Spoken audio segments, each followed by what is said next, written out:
La ville numérique de demain, c'est une ville qui à la fois va se densifier de plus en plus, d'ailleurs qui va grimper en hauteur, puisqu'on voit aussi les nouvelles formes d'architecture qui visent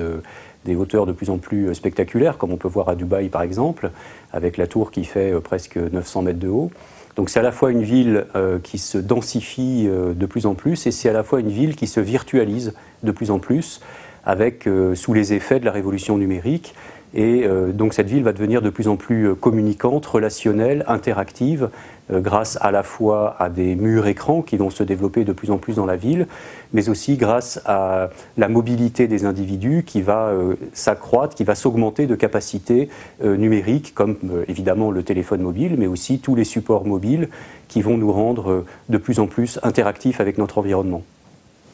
Alors en 2011, probablement de nouveaux services liés au nomadisme, à la mobilité vont exploser. On l'a vu avec l'arrivée de l'iPhone, mais qui d'une certaine manière est certainement le départ d'une révolution de la mobilité. Donc on peut imaginer que les individus vont devenir de plus en plus autonomes grâce à ces nouvelles formes de contenus, de services qui émergent et qui sont portés par la convergence à la fois de l'interopérabilité, enfin l'interopérabilité des systèmes et la convergence des technologies liées à la géolocalisation, le web 3D, le très haut débit, enfin toutes ces technologies qui en convergeant font que les individus auront des capacités de plus en plus augmentées dans leur mobilité. Et je pense que 2011 va être l'année de la mobilité.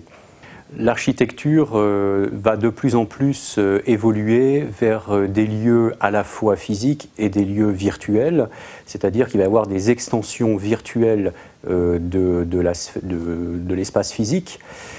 Et donc il reste à inventer aujourd'hui à la fois des nouvelles formes d'habitat, des nouvelles formes d'urbanisme, des nouvelles formes de vivre ensemble. Et donc l'architecture va devoir s'imprégner de cette porosité entre le monde physique et le monde virtuel. On voit par exemple en Asie aujourd'hui des bâtiments qui ont totalement une peau d'écran et donc qui deviennent des bâtiments de communication, des bâtiments sensibles, relationnels,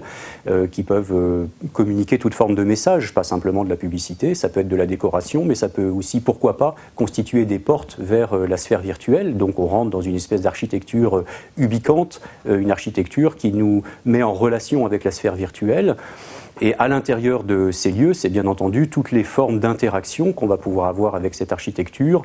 qui vont de la domotique, en passant par des œuvres d'art interactives, qui vont rendre le bâtiment extrêmement sensible, poétique. Donc tout ça montre bien à quel point aujourd'hui l'écran se banalise dans l'architecture et comment, une fois cet écran connecté à la sphère virtuelle, va nous donner des architectures interactives, communicantes, augmentées de nombreuses capacités à la fois spatiales, temporelles, sociales.